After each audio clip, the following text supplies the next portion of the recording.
Тэгэхээр өнгөрсөн жилүүдэд ер нь 5 толгой түлшний энэ компани асуудлыг бол маш өндөр хэмжээнд ярьдаг байсан. Бид нар бас нийслэлийн иргэдийн хурал дээр те. Тэгэхээр ер нь бол энэ бид нарт өгж байгаа мэдээллээр ард иргэд ч гэсэн мэдээллээр бас мэдээлэл авсан байгаа.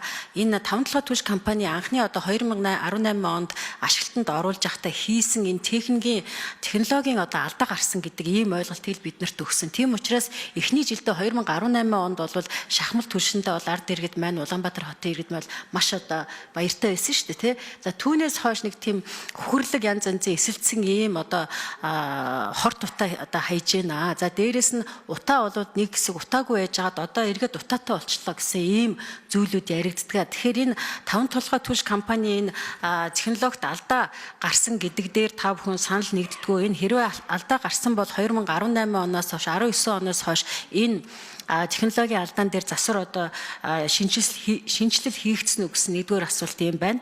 За хоёрдугаар асуулт нь эрүүл мэндийн одоо салбарынхан бол маш тодорхой мэдээллүүдийг өгдөг. За хавдар судлалын үндэсний төвийн одоо захирал Эрдэнэхүй эмчийн одоо мэдээллийг та бүхэн бас харсан бах.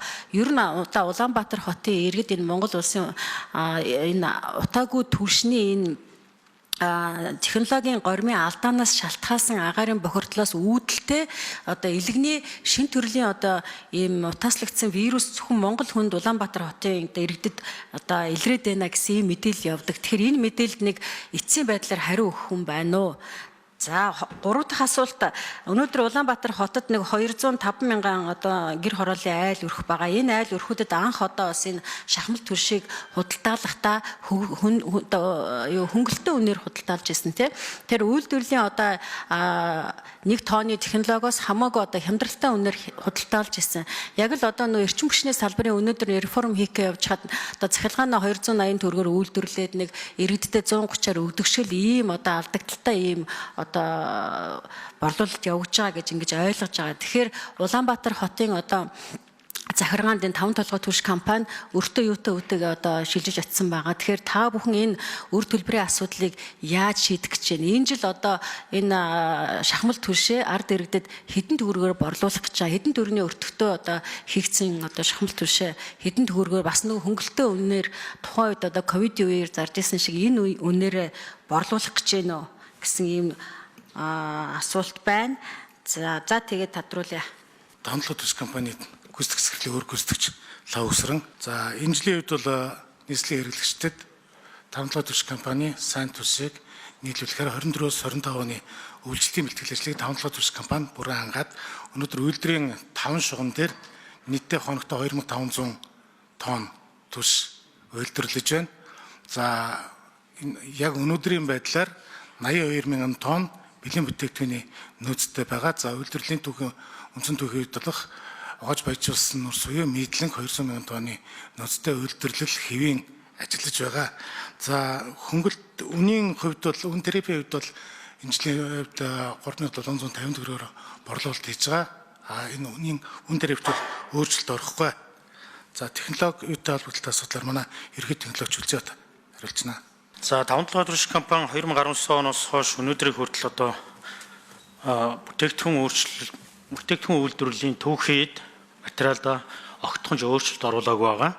За энийг бас бид нар маш олон хөндлөнгийн байгууллагуудаар хяналтаа хийлэгдэг. За тухайл бол 2019 оноос 5 толгой түлш компани үйлдвэрлэлийг эхлэхэд энержи ресурсын ухаан хөдөлгөөний хувааж ажилласан нүүрсний завсрын бүтээгдэхүүн болох мидлингийг шахмал түлшиндээ ашиглаж байсан. За өнөөдөр ч бид нар энэ нүүрсээ ашиглаж байна.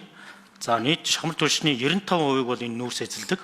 За 5% нь холбогч хэдвээ барьцлуулагчид хэрэгжилж байгаа учраас бидний технологийн горимд ямар нэгэн өөрчлөлт ороогүй, технологийн алдаа гараагүй гэж хэлж байна. Нийслэлийн эрүүл мэндийн газрын дарга Эрхэн Булган байна. За инхтвэ гишүүний асуусан асуулттай холбоотой тодорхой хариулт өгье. За энэ 2023 оны яг үдид хил мэдээлэлээр таны дурдсан мэдээлэл явсан. Яг ямар томьёолттой байсан бэ гэхээр 5 орны лабораторид илэгний хорт хавдраар өвчсөн хүмүүсийн вирусыг шинжилүүлэхэд шахмал түлшнээс үүдэлтэй шинэ төрлийн вирус илэрсэн гэсэн ийм мэдээлэл явсан. Тэгээ энэ төрлийн вирус зөвхөн монголчуудыг өвчлүүлж байна гэсэн ийм мэдээлэл явсан байна. За энэ талаар Эрдэнэхүй доктор одоо бид нар би өөр амархан шинжилгээ ухааны үндэсний их сургуулийн багшаар ажиллаж байсан. энэ судалгаа шинжилгээнд ойрхон ажиллаж байсан хүний хувьд Эрдэнэхүүтэй бас энэ талаар санал солилцож байсан. За Эрдэнэхүү доктор энэ талаар өөрөө залруулга хийгээд худал мэдээлэл гэдгийг өөрөө хэвлэл мэдээлэл хэрэгслээр явуулсан. За хувь мэдээллийг мушгиж буруугаар бичсэн байсан. Ингээд би яг их сурвалжаас нь уншиж хэдэн жилийн өмнө судалгаа хийгдэж байсан ч шахмал түвшнээс болж вирус үүссэн гэх мэдээлэл байхгүй. Вирус ч өөр амьд бит учраас шахмал түвшнээс үүснэ гэж юу байх вэ? Өмнө хийсэн судалгаагаар нүүрсний утааны шалтгааж илгэний хамтар үүсэж байна гэсэн дүгнэлт бий гэж өөрөө хариулсан байна лээ. Яг угаарын хийн хордлого болон агарын бохирдлоос үүдэлтэй хавдрын өвчлөл нэмэгдэх бас эрсдэл байдаг. Өөрөөр хэлбэл одоо энэ утаанд агуулгадж байгаа канцероген буюу хавдар үүсэх бодисууд урт хугацаанд хавдрын өвчлөлийг нэмэгдүүлэх бас юм эрсдэлтэй. За хавдрын эрсдлээс гадна бас амьсгалын замын төрөл бүрийн өвчлөлүүдийг үүсэх эрсдлийг нэмэгдүүлдэг. Ялангуяа яг угаарын бүсэд, утааны бүсэд амьдарч байгаа иргэдэд одоо дам тамхиталтай төстэй шинж тэмдэг илэрдэг. Өөрөөр хэлбэл COPD буюу Chronic Obstructive Pulmonary Disease гэдэг өвчин архаг тамхичдад илэрдэг. За яг энэ төрлийн шинж тэмдгүүд бас илэрх боломжтой. За тийм ээ, Эрдэнэ болон дараа би бас энд бас нэг итгэж үнэмшихийг хүсээгүй ч гэсэн бас өнгөрсөн 7 хоногт ТV25-ын одоо мэдээгээр бас Америкийн нэгдсэн улсын лабораторид дахиад шинжилээд одоо яг энэ шахмал түвшнээс болоод энэ хорт хавдар ихсээд байна гэдээ энэ мэдээлэл чи яваад байна. Тийм учраас энийг нэг тийш нь болох хэрэгтэй авах гэж бодож байна. За хоёрт юу энэ хотын орлагчаас асууя.